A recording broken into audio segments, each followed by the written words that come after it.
మన ప్రభువును రక్షకుడైన యేసుక్రీస్తు నామాన్ని బట్టి వందనాలు చెల్లిస్తున్నాను. ప్రియమైనట్టు దేవుని బిడ్డలారా, ఈ దినము మనము బైబిల్లో రాసినటువంటి అతి వ్యతిరేకమైనటువంటి అపవాదిని గురించి కొన్ని మాటలు మీతో పంచుకోవాలని ఆశపడుతున్నాను.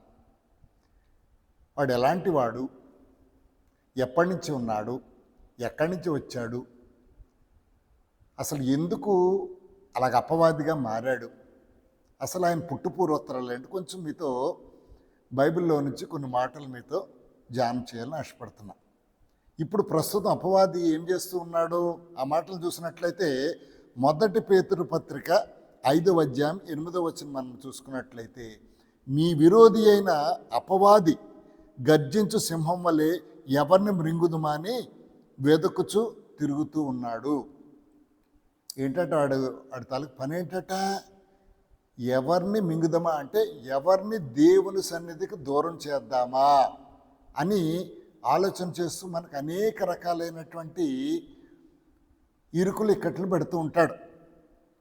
మనము ఈ అపవాదం గురించి చూసినట్లయితే ఎవరిని శోధించినట్టు చూస్తున్నాం. మనము ప్రభు అయిన యేసుక్రీస్తుని బాప్తిసం పొందిన తర్వాత అనేక సార్లు శోధించినట్లుగా చూస్తున్నాం. నువ్వు దేవుని కుమారుడు అయితే పెద్ద కొండ మించి నువ్వు దూకు, ఇదిగో 40 రోజులు ఉపవాసం ఉన్నావు కదా, ఇదిగో నీకు మంచి భోజనం పెడతాను. ప్రభు అన్నిటికీ వాక్యం ద్వారా సమాధానం చెప్తూ ఉన్నాడు. కాబట్టి ప్రియమైన దేవుని బిడ్డలారా, ఎవరు కూడా అపవాదికి లేదా సాతానికి అతీతులు కాదు. ఎందుకు సాతాను, అసలు ఎవరు ఎందుకు ఇలాగా మారిపోయాడు, ఎందుకు దేవుని బిడ్డల్ని దేవుని నుంచి దూరం చేస్తున్నాడు? ఇక యేసుప్రభునే కాకుండా ఆది కాలంలో దేవుడు ఆదామవ్వల్ని సృష్టించినప్పుడు, ఏదైనా తోటలో పెట్టినప్పుడు వాళ్ళని ఏ విధంగా పడగొట్టాలని సర్పముగా వచ్చి ఇలాగ మీ దేవుడు చెప్పాడా, ఏమైనా చెప్పాడా, అది చెప్పిందంత అబద్ధమని వాళ్ళతో నమ్మించడానికి ప్రయత్నం చేశాడు. అంటే ఎప్పుడున్నాడు ఈ అపవాది అంటే, ఏదైనా తోటలో మనుషుల్ని దేవుడు చెయ్యకముందే ఉన్నట్టుగా మనకి ఇక్కడ అర్థమవుతుంది. మనం ఒకసారి కనుక చూసినట్లయితే యెషయా గ్రంథం 14వ అధ్యాయం 12వ వచనంలో అక్కడ ఒక అడ్రస్ చేస్తున్నాడు యెషయా. తేజో నక్షత్రమా, వేకువ చుక్క. ఏంటంటే ఆయన పేరు తేజో నక్షత్రమును వేకువ చుక్క. అంటే ఇంగ్లీష్లో లేదా లాటిన్ భాషలో ఏంటంటారంటే దాన్ని లూసిఫర్ అంటారు. అతను ఎలాంటి వాడట, ఇక్కడ మనము యూదా పత్రిక ఒకటే ఉన్నది, యూదా పత్రిక, దాంట్లో 1వ అధ్యాయము 6వ వచనం చూడండి. తమ ప్రధానత్వమును నిలుపుకొనక తన నివాస స్థలమును విడిచిన దేవదూతలను మహాదినమును జరుగు తీర్పు వరకు కటిక చీకట్లో నిత్యపాశములో ఆయన బంధించి భద్రము చేసెను. ఈయనేటట ప్రధానమైనటువంటి వాడు. ఎవరికి ప్రధానమైనటువంటి వాడు? దేవుని దగ్గర ప్రధానమైనటువంటి వాడు. ఇక్కడ మనం చూసినట్లయితే యెషయా గ్రంథం 6వ అధ్యాయం కూడా చూద్దాం. యెషయా గ్రంథం 6వ అధ్యాయంలో ఏం కనబడుతుంది? దేవుడు అత్యున్నత సింహాసనం మీద ఉన్నాడట. అక్కడ దేవదూతలు ఉన్నాయట. అక్కడ చూడండి ఒకసారి. అత్యున్నత సింహాసనమందు ప్రభు ఆసీనుడై ఉండగా నేను చూచితిని, ఆయన చొక్కా అంచులు దేవాలయం నిండుకొనెను, ఆయనకు పైగా శరాపులు నిలిచి ఉండిరి, ఒక్కొక్కరికి 6 రెక్కలుండెను, ప్రతివాడు 2 రెక్కలతో తన ముఖమును 2 రెక్కలతో తన కాళ్ళను కప్పుకొనుచు 2 ఎగురుచూ ఉండెను. వారు సైన్యములకు అధిపతి యెహోవా పరిశుద్ధుడు పరిశుద్ధుడు పరిశుద్ధుడు, సర్వలోకమైన మహిమతో నిండి ఉన్నదని గొప్ప స్వరంతో గాన ప్రతిగానములు చేయుచుండిరి. ఇక్కడ దూతలు ఉన్నారు. ఆ దూతలన్నిటికీ కూడా ఇక్కడ ఏమన్నాడు? ప్రధానత్వము అంటే ప్రధానమైనటువంటి గాయకుడు. అందుకు దేవుడు అతనికి ఏమని పెట్టాడంటే లూసిఫర్. అంటే సాతాన్ కాదు, వాడి పేరు మొదటగా లూసిఫర్. లూసిఫర్ అంటే తేజో నక్షత్రము, వెలుగుచున్న నక్షత్రము, వేగువ చుక్క. అలాంటి దేవునితో ఉన్నటువంటి వాడు, దేవుని సముఖంలో ఉండి ఆరాధన చేస్తున్నటువంటి వాడు, ప్రధానమైనటువంటి యాజకుడిగా దేవునికి వారందరికీ ఎలాగా, ఇప్పుడు ఎవరు మ్యూజిక్ డైరెక్టర్ ఉంటారు కదా, అలాగా వీరందరికీ ఎలా పాటలు పాడాలో చెప్తూ ఉన్నటువంటి వాడు ఎందుకు ఈ రోజున దేవుని బిడ్డల్ని ఎందుకు నాశనం చేయడానికి చూస్తున్నాడు? యెషయా గ్రంథము 14వ అధ్యాయానికి వెళ్దాం. అక్కడ చూస్తే ఏమంటున్నాడు, ఇక్కడ చూడండి, తేజో నక్షత్రమా, వేకువ చుక్క, నీవెట్లు ఆకాశం నుంచి పడితివి? అయ్యో ఓ లూసిఫర్, నువ్వు ప్రధానమైనటువంటి వాడు. 11వ వచనంలో ఏమంటున్నాడు, నీ మహత్యమును నీ స్వరమండముల స్వరమును. ఏంటట? ఆయన మహత్యము స్వరమండల స్వరం అంత గంభీరంగా ఉండేదట. ఆయన ఏమంటున్నాడు, ఎందుకు పడిపోయావు ఆకాశం నుంచి? కారణం ఏంటట?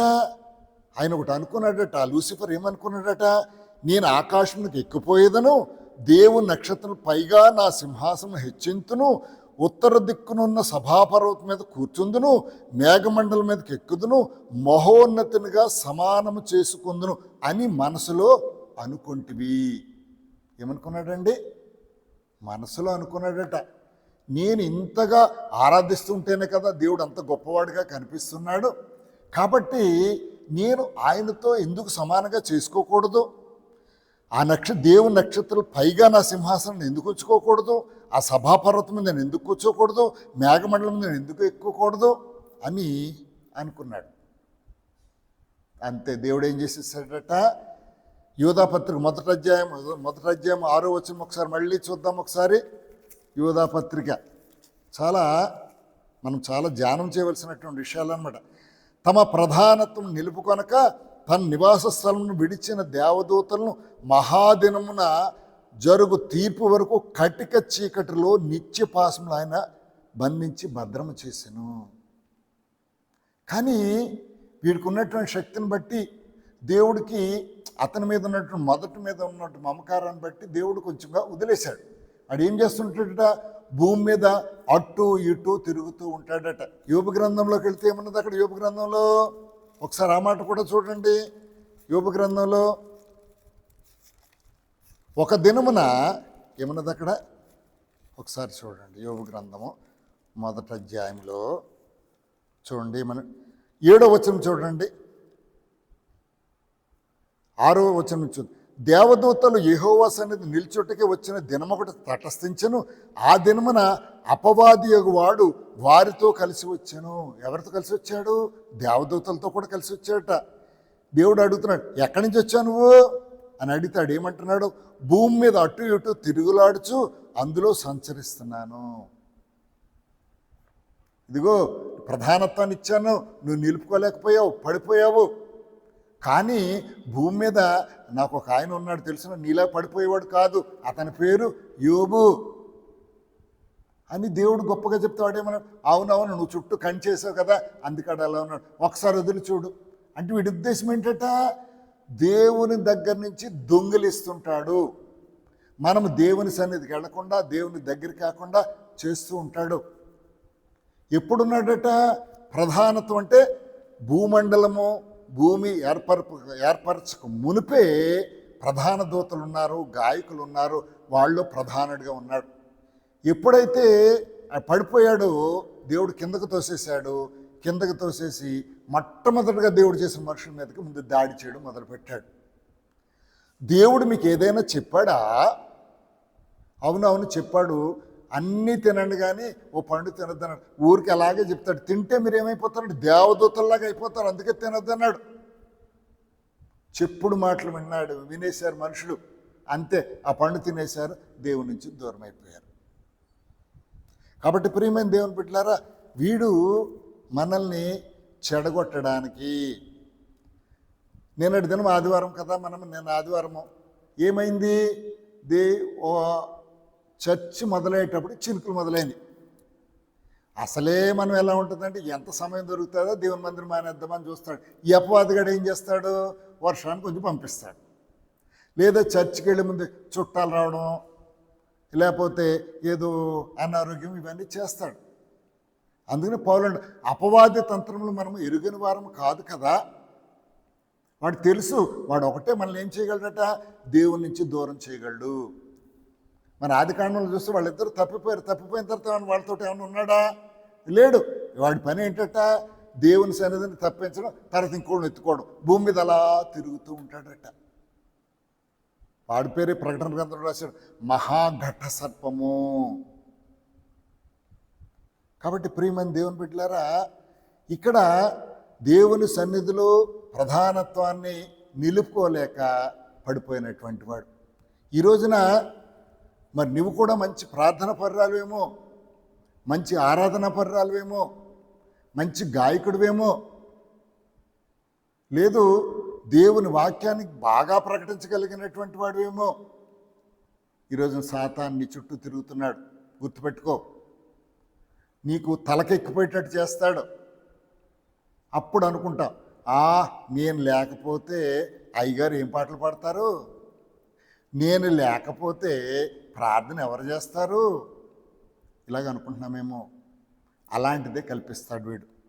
కాబట్టి ప్రియమైన దేవుని బిడ్డలారా, వాడు ఏం చేస్తుంటాడట, ఎవరిని మింగుదామా అని తిరుగు చూస్తూ ఉంటాడు. ఎప్పుడైతే గర్వం వచ్చిందో వెంటనే పడిపోతాడు.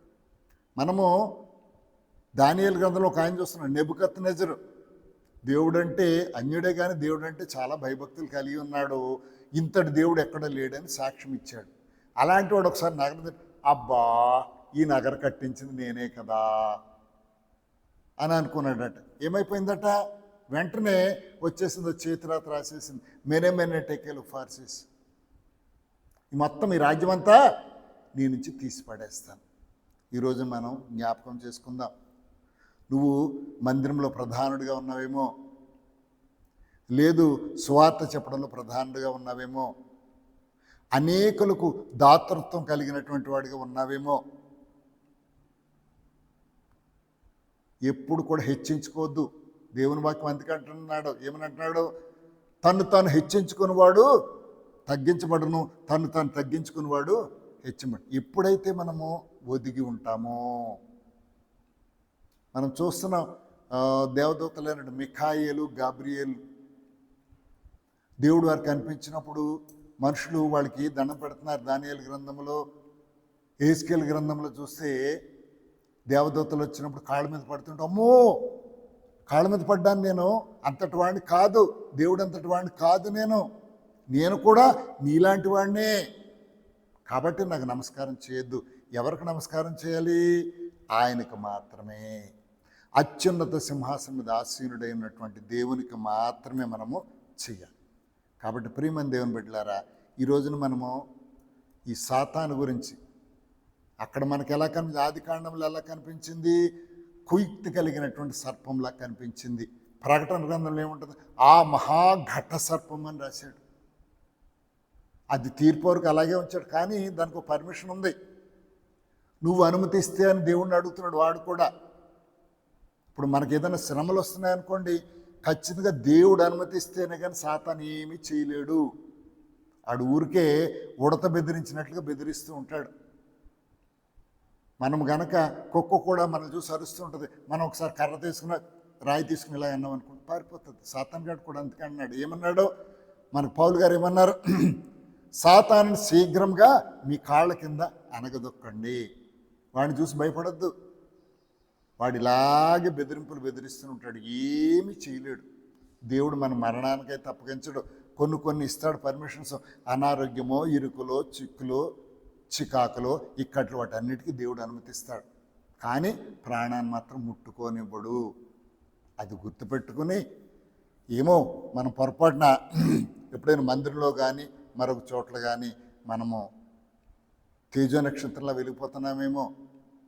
మందిరంలో, ఓ అమ్మో ఈ అబ్బాయి రాలేదా, ఈ అమ్మాయి రాలేదా, ఎవరు పాటలు పాడతారు, ఈ అమ్మాయి రాలేదా, ప్రార్థన చేయడానికి లేరా, ఈ అమ్మాయి రాలేదా, బైబిల్ బాగా చదువుతుంది, కీర్తన చదవడానికి ఈ అమ్మాయి రాలేదా అని అనుకుంటున్నప్పుడు నీకు ఒక నేను లేకపోతే ఏమి జరగవేమో. ప్రియమైన దేవుని బిడ్డలారు, ఈ లోకంలో ఎవరో లేకపోయినా దేవుడు ఏ పనిని ఆపడం. అది గుర్తుపెట్టుకోండి. ఎదిగి ఉన్న కొలది మనం ఒదిగి ఉండడం నేర్చుకుందాం. ఆ ప్రధాన దూత ఎవరు? ఆయన పేరు లూసిఫర్. లూసిఫర్ ఎలా మారిపోయాడట? ప్రధాన దూత ఎలా మారిపోయాడట? సాతానుగా మారిపోయాడు. మరలా ఒక్కసారి యెషయా గ్రంథం 14 అధ్యాయానికి వెళ్ళినట్లయితే ఏమంటున్నాడు ఇక్కడ? భూమిని కంపింపచేసి రాజ్యములు వణికించిన వాడు ఇతడేనా? లోకమును అడవిగా చేసి దాని పట్టణం పాడు చేసిన వాడు ఇతడేనా? తాను చెరపట్టిన వాడిని తన నివాసాలను పోనీయని వాడు ఇతడేనా? ఏమైపోయాడట? ఇప్పుడు నీవు సమాధి పొందక పారబేయబడినటువంటి కొమ్మ వలె ఉన్నావు. ఖడ్గం చేత పొడబడి చచ్చిన వారి శవములతో కప్పబడిన వాడివైతివి. ఎందుకు అంతగా అయిపోయాడంటే ఏమనుకున్నాడట? మనస్సులో గర్వించాడట. గర్వం ఏం చేస్తుందట? మనిషిని పడేస్తుంది. కాబట్టి ప్రియమైన దేవుని బిడ్డారా, ఈ రోజున నిన్ను నన్ను దేవుడు ఇంతగా హెచ్చించాడు. ఏమాత్రం కొద్దిగా ప్రధానత్వం నిలుపుకోనటువంటి వారిలాగా ఎక్కడైనా మనకేమైనా గర్వం వస్తుందేమో, గర్వం వస్తే ఏం చేస్తాడు? వెంటనే తీసిపడేస్తాడు. మనం అలా ఉండొద్దు. వాడి తంత్రాలు ఎరిగి మనం చాలా జాగ్రత్తగా ఉందాం. చీ పో సాతానా అనండి. అస్తమాన సాతాన సాతాన సాతాన సాతాన అనొద్దు. దేవా దేవా దేవా అండి. ఎప్పుడైనా ఇలాంటి చికాకులు వస్తే నాకు తెలుసును, ఇలాంటి తంత్రాలు నీవే, నువ్వు నా దగ్గర రావద్దని గట్టిగా చెప్పండి. వాడు మీ దగ్గర నుంచి పారిపోతాడు.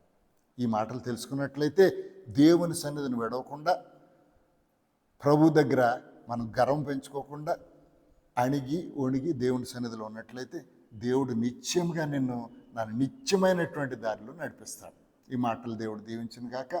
ఆమేన్. ప్రియమైన దేవుని బిడ్డలారా, చిన్న ప్రార్థన చేస్తాను. పరిశుద్ధుడా, ప్రేమ కలిగిన మా తండ్రి, మీ పరిశుద్ధ నామానికి వందనాలు. ఈ దినమున తండ్రి, ప్రధానమైనటువంటి యాజకుడైనటువంటి వాడు, ప్రధానమైనటువంటి గాయకుడైనటువంటి వాడు, నిన్ను ఆరాధిస్తున్న దూతలందరికీ ప్రధానమైనటువంటి వాడు. ఇదిగో మనసులో చిన్న గర్వం వచ్చింది, నువ్వు పడవేసి పాతాళంలోకి వేసేసావు. ఇదిగో ప్రభు, అది భూమి మీద ఉండి మమ్మల్ని అందరినీ దేవుని నుంచి ఏ విధంగా తప్పిద్దామని ఆది కాండం మొదలుకొని ఇప్పటి వరకు కూడా ఆ కార్యాలు చేసుకుంటూ నెరవేర్చుకుంటూ వెళ్తుంది. ప్రభు, వాటికి లోబడకుండా వాటి తంత్రాలు మేము మెరుగుదాం కాబట్టి కాళ్ళ కింద శీఘ్రంగా చితుకు దొక్కే కృప మాకు దయచేయండి. ఇదిగో ప్రభు, మాలో గర్వం రాకుండా మీ సన్నిధిలో మేము ఒదిగి ఉండి మమ్మల్ని మేము తగ్గించుకుని నీ సన్నిధిలో హెచ్చింపబడి వరంగా మమ్మల్ని ఉంచండి. ఈ వాక్యం వింటున్నటువంటి నాకు, మా బిడ్డలందరికీ మీ కృపా కనికరం దయచేయమని యేసుక్రీస్తు పరిశుద్ధ నామములో ప్రార్థించి స్తుతించి వేడుకొంచున్నాను తండ్రి. ఆమేన్. ప్రియమైన దేవుని బిడ్డలారా, ఈ వాక్యం నచ్చినప్పుడు లైక్ చేయండి, షేర్ చేయండి. వాక్యం అనుదినం కావాలనుకుంటే సబ్స్క్రైబ్ చేయండి. దేవుడి మాటలు దీవించును గాక. ఆమేన్.